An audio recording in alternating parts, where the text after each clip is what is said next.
My name is Andria Mordon. I'm 49 and I am unemployed due to about 6 different disabilities. So my profession, I really think at the moment, is that I'm a mother. I'm largely a single parent. I was trained as a counsellor and I got a master's degree in social policy.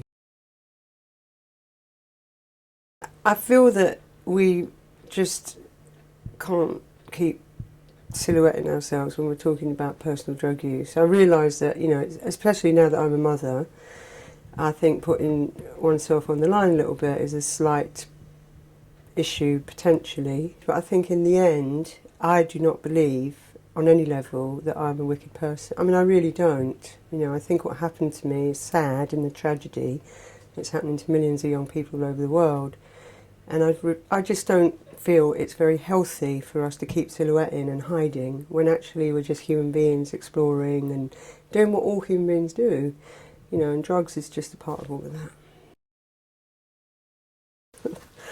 The first illegal contact was at 8, actually. Some older kids that I knew were hanging and they were smoking pot, and I was curious and I kept pestering them to give me some.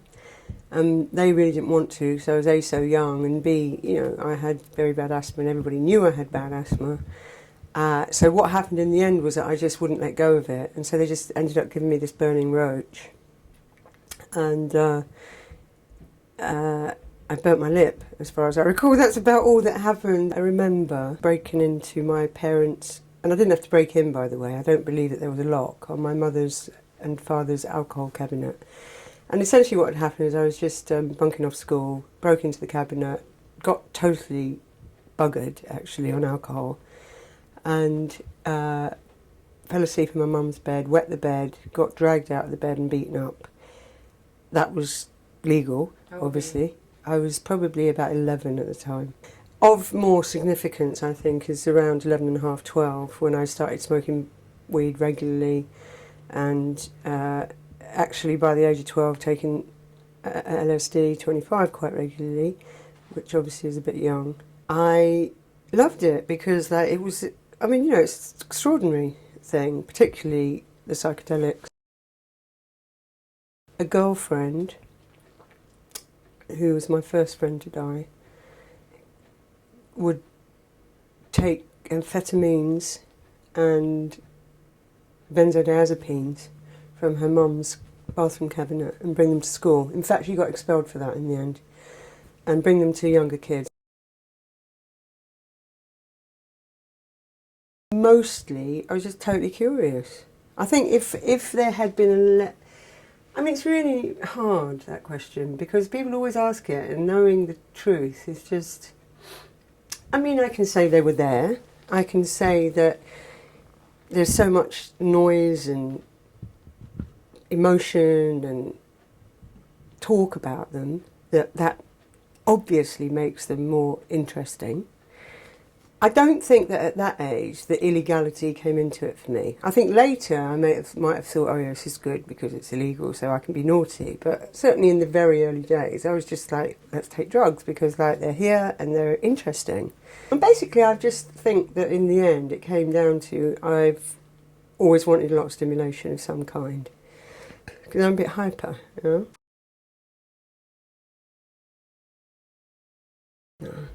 Not really.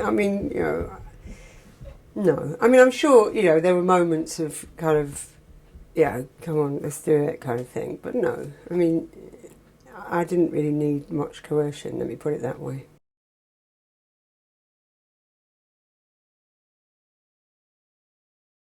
My mother wasn't educated about drugs that I was aware of. She phoned up my boyfriend and charmed him with tea and cakes in the middle of the day when I was at school, and found out all this stuff about our behaviour and activities. And when I got home from school at 4 o'clock, she said, oh, I had here just now, and he told me you take LSD together and cannabis, and it sounds very interesting. And I was like, what? Mummy, what? Anyway, and I immediately got on the phone to him and said, what are you doing? You told my mum we're taking LSD. you know, I'm 13, you're 15, are you mad? You know, all this. And he said, oh, your mum was really nice, you know, she gave me tea and cake, she was really nice. I was like, yeah, she was nice, she wanted information, she ain't stupid, she's my mum. Anyway, so then I was put in an assessment centre because basically my mum was panicking. You know, when she, you know, then she started hearing things about, you know, the odd person who tried for building because they couldn't really perceive things properly. She had me put in an assessment centre where I was then, you know, in association with people who were, you know, basically budding serious criminals. I mean, I was just a kid pissing about with drugs, and actually I ended up threatened with Borstal simply because I was told, look, you're really intelligent, you wind up all the other kids. If you don't, you know, sort your behaviour out, you're going to Borstal for 6 months. So that sorted my behaviour out, I must admit.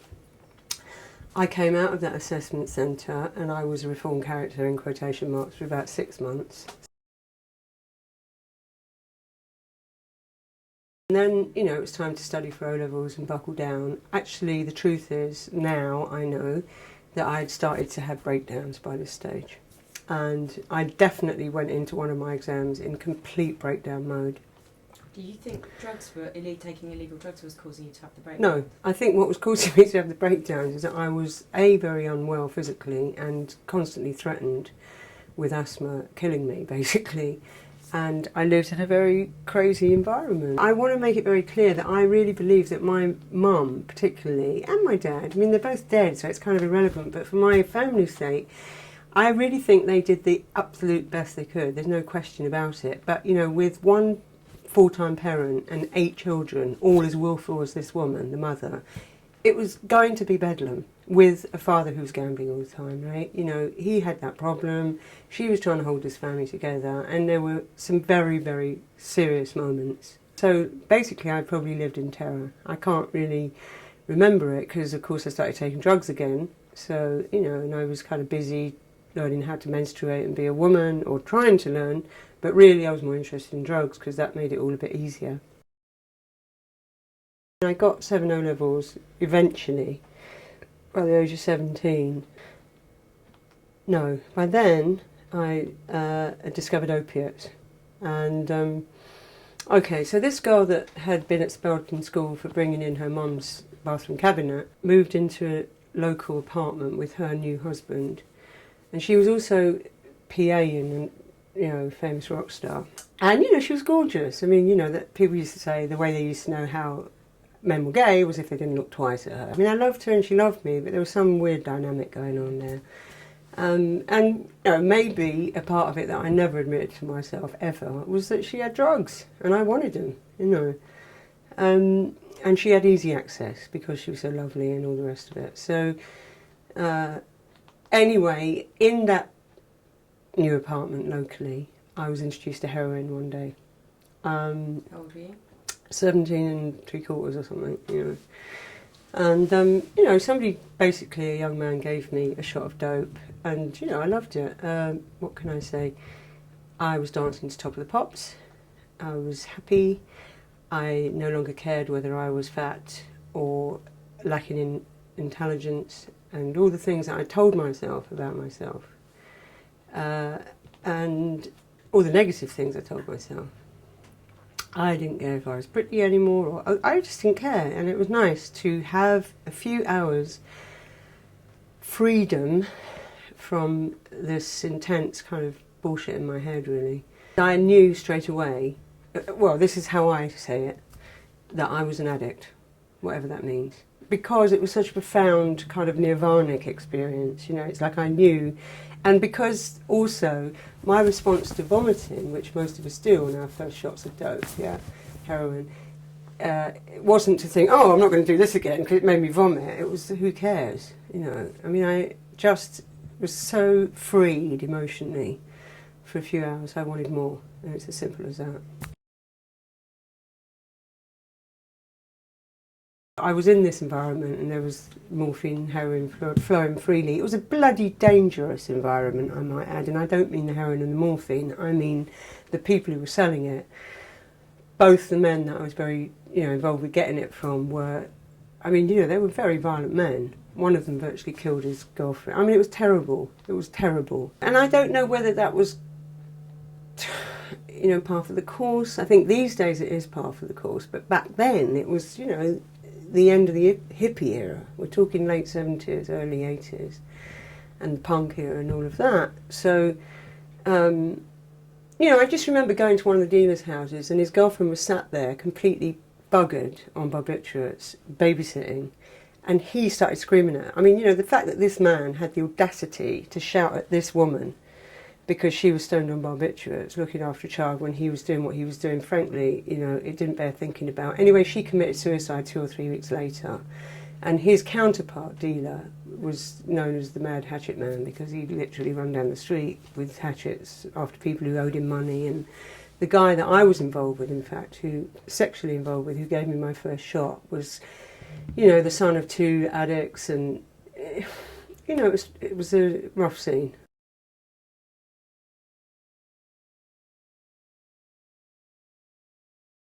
I deliberately shared a needle with a girl who had previously been in hospital with hepatitis B, because I thought, well, if I get sick and go into hospital, I can avoid becoming chronically dependent on drugs. And so I was in Coppitzwood Hospital for 2 weeks. My mother was kind of desperate, and she had told the authorities, by the way, not to let certain people in, because by then she knew what was going on and she was just in despair. And then I came out of hospital and got a job in a local library, and I met a guy who was also trying not to smoke weed, because he'd been smoking weed like every day for about 6 years non-stop, and he just had enough. So we kind of had this mutual let's not take drugs thing going on, and we loved each other, you know. However, when I wanted to leave this guy, which I did about 17 months later, as my 20th birthday approached, I thought the only way that I could possibly do it is to take some heroin. So I did. In summary, I took heroin every day because it's a very good painkiller on every level. You know, it's a good physical painkiller, it's a good spiritual and emotional painkiller. I mean, there's nothing that it doesn't cast out, at least for a few hours. And I wanted that freedom. Being raised in a very unstable environment where there was quite a lot of violence and so on was a big part of it. One of the things I think that is very, very not useful about therapy is like trying to pinpoint experiences, and that traumatised you so much you had to take heroin. Sorry, no. It's the cumulative impact of suffering over time that I was trying to medicate, without a doubt. You know, it's like the constant beatings ups. You know, there were 2 incidences where I was nearly killed by my mum. That probably had something to do with me wanting to take heroin. I don't think that she was, in one of those instances, particularly evil, actually. I think she was just bloody furious because I'd started smoking cigarettes at 10 and she'd been trying to keep me alive from asthma for 7 years.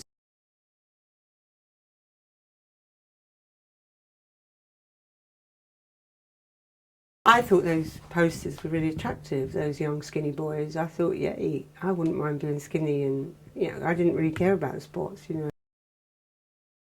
Well, I had 3 different habits, all roughly of 3 years duration, from the 70s, 78 to 93. Certainly in the early days I was always trying to control it, always.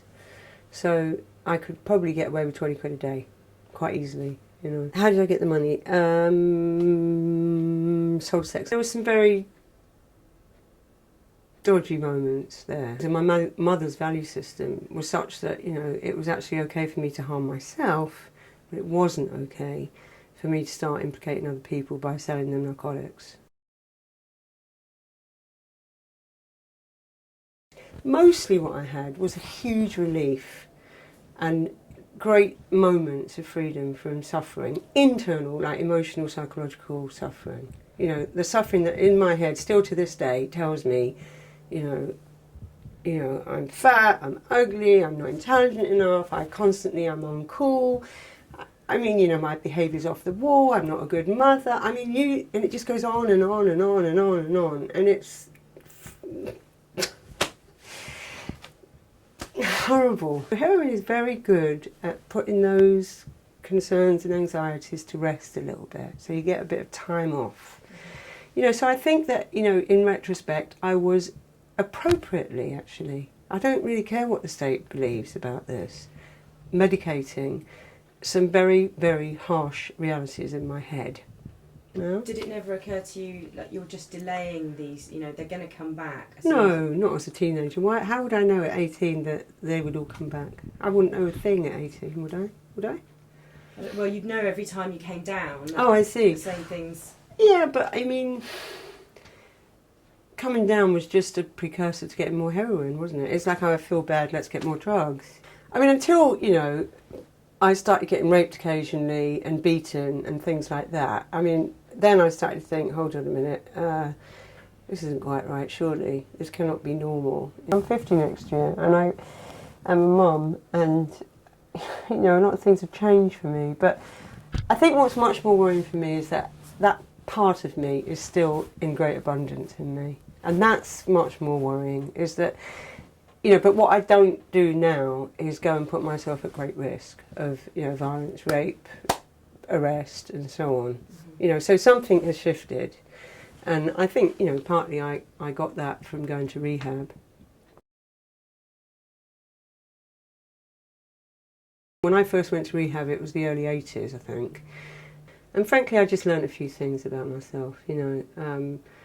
And, you know, I learned that, you know, my self-esteem was indeed low. I learned that, you know, I was probably traumatised as a child a lot and that I lived in fear a lot. And, you know, I also lost a lot of friends. As in, they died of overdoses. So,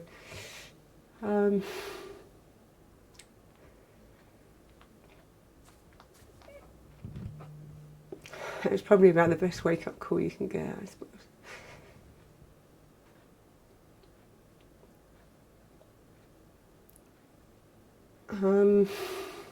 However, so I got about 5 months of abstinence. Excuse me, I got 5 years, and I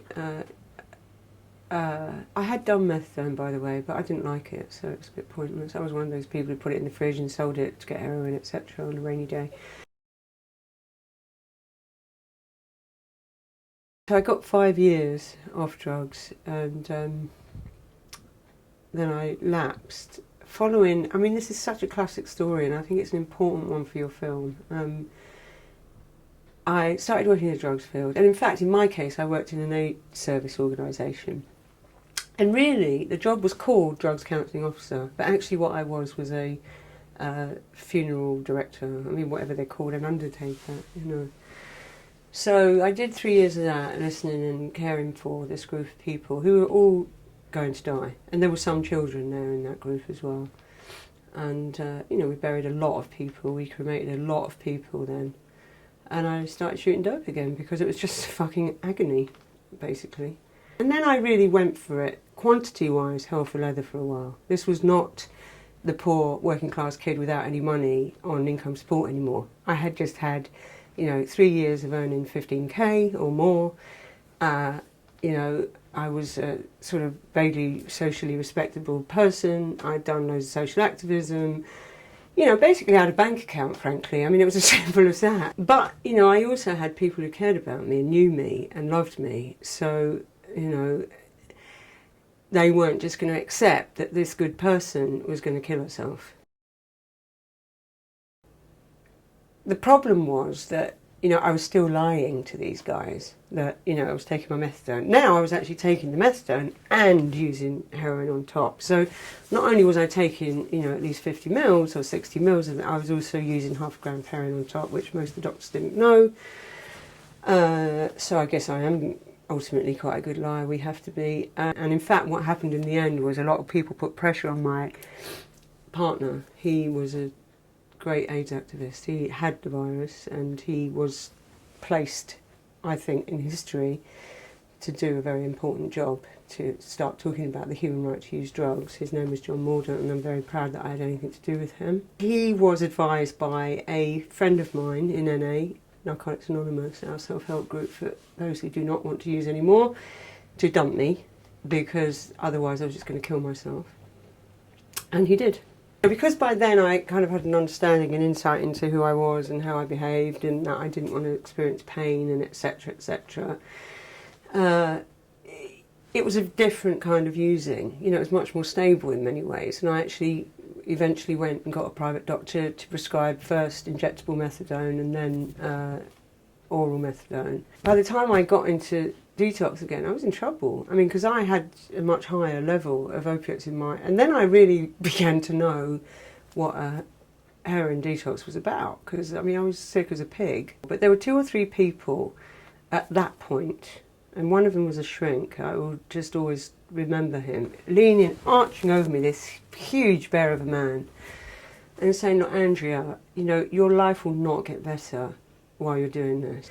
And I just remember feeling, you know, he knows what he's talking about. This guy is dealing with us all day long, you know, he knows. And, you know, previously there'd been a nurse in casualty when I'd OD'd who just was deeply compassionate for a few seconds. And I just remembered these very important moments. But anyway, I got off drugs and I started going regularly to NA. Narcotics Anonymous, and like, you know, NA is not perfect, but you know what? There is nothing else. And you know, I'm going to say this because it's very un-PC, but I don't give a shit. You know, there is nothing else in the world that at the point of contact is completely free. You get treated with some love. You get some information at your fingertips that teaches you why and how you do what you do, and you get fellowship, you get people, you know, to talk to, you know. I mean, I used to have the potential to call people in the middle of the night if I'd needed to. You know, this is unheard of, and nobody was paid to do it.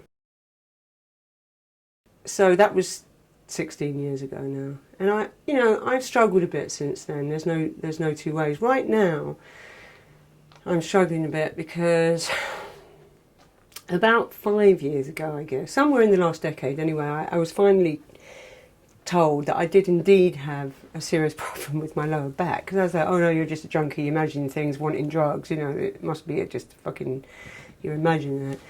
And I was shown this x-ray of my spine, which has fused vertebra. And in the middle of the fused vertebra, of course, there are crushed nerves. So I've been mostly on, but on and off, mostly on 90% of the time, either codeine or tramadol. Suddenly there's a little person in my womb, and it's like, oh God, you know. So then I do all this research to sort of reassure myself that this is not going to impact badly on her, and that was okay, that was there. In fact, I was told by somebody who had been on 60 mils of methadone when she was pregnant and gave birth to both her children, neither of whom were born addicted. I mean, you know, she was lucky. I am being prescribed a synthetic opioid called tramadol for the pain at the bottom of my back. But, you know, it's got the added benefit is if it's a particularly difficult day, I can feel slightly less, which I think is always quite nice, really. Because some people choose drugs and other people choose, you know, yoga or whatever, you know, I'm always in this kind of place of, well, why didn't you choose yoga and, you know, be more brave and not take drugs? And I mean, the honest answer is probably that I like opiates, actually. But, you know, it's also possibly that I'm a bit lazy and I can't be able to go into yoga regularly. I've been legitimated, haven't I? Yeah, I'm not going to get busted for this, for one thing. That's, you know, I'm never going to get arrested for taking tramadol, as far as I'm aware. There probably are side effects, but before I get into that, for me, the internal battle is that actually I don't like being dependent on this drug because, you know, I just don't like generally having to, you know, rush, you know, like if I forget them at home, I have to rush back home to take this frigging drug so that I don't go into a withdrawal and all the rest of it. I mean, you know, and people say, well, you know, just get yourself organised, woman, just make sure you've always got them. Well, fair enough, but I have trepidation and reservations about taking them in the first place. Now, why? Because I think there are some quite serious side effects. This drug is an SSRI partially, and it's also a synthetic opioid. And I don't know enough about it to start giving lectures on, particularly film about it. But, you know, certain things are happening to my body right now that I want and I'm going to get people to investigate, you know. And ultimately what I'd quite like to do is come off it completely and see if I can just cope with the pain. Can I do that is another different question. There's a part of me increasingly that wants to.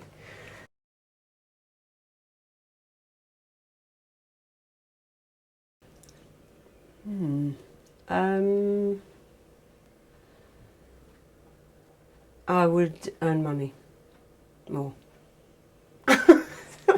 Oh, like, would I not take heroin? No, I wouldn't. I mean, like, you know. So you'd have avoided heroin if you could make all your choices again?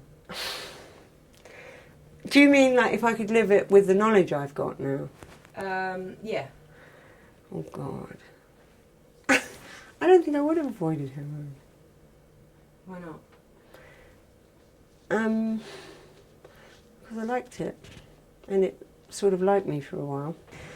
The point is that I now believe that it's quite likely that I would have committed suicide without it. So no, I don't think I would have avoided heroin. Don't tell the police, or anybody that could tell the police. Know what you're taking, if at all possible. Know exactly what you're taking, find out as much about it as possible, so you're actually not going to suffer unnecessarily. Try to know who's selling it to you, so you don't also get ripped off, which happens still quite a lot. I suppose what I'd most say, actually, is if you're a child like I was, and you discover quite quickly somehow that you are medicating yourself, then go and see anybody who loves you or cares about you. I mean, anybody, and start talking about whatever it is that hurts. But I think it's very, very hard when you're a teenager to even know that you're in pain. You know, I mean, I knew that I just, but people said, oh, that's just, you know, an average adolescence, you know, feeling self-conscious and not thinking you're pretty enough or intelligent enough. Everybody said that was normal, so I was like, oh, well, so it was normal. But I knew it wasn't normal to shoot dope on it. I think mostly what we have to do is tell the truth, you know, and we, therefore I think we are responsible as parents and adults for finding out as much as we possibly can. You know, I really, really think that. And it doesn't matter, and it's not down to drug workers and drug educators and teachers only and parents, all of us. Because, you know, drugs are everywhere, legal and illegal. We live in a drug-centred culture all over the world. This is normal. You know, so everybody, you know, who is alive, really, I think, has some responsibility, you know, for knowing as much as possible about psychoactive substances. Mostly, I think it's having the effect of putting vulnerable people behind bars. It's confusing people, it's messing up police officers because they feel powerless and inadequate as to how to deal with this thing. It's making the life and work of drug workers more... I mean, the only good thing it does, in fact, is give more work to drug workers. So, but if we feel that's worth it, then I think we really need to look at ourselves deeply. The law was the least of my concerns, trust me, when I was shooting dope. I couldn't give a... I mean, I didn't care at all. You know, I cared about somebody who might rape me, somebody who was going to rip me off. I cared about, you know, my friends not talking to me because I had, you know, bandages wrapped around my hands because there was so much blood and mess in my abscesses and all the rest of it. I didn't care about the cops. I wasn't in the slightest bit interested in the law enforcers, you know. I think on odd occasions I shagged them for money for drugs. I mean, come on, this is normal.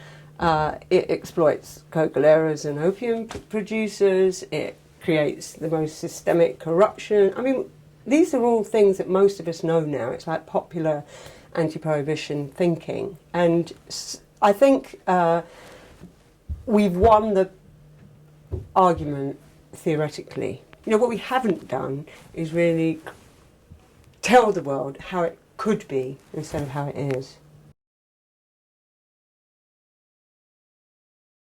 We all talk about legal regulation and that, you know, some other authorities, I mean, that essentially all the different substances should be controlled and regulated exactly as alcohol and tobacco.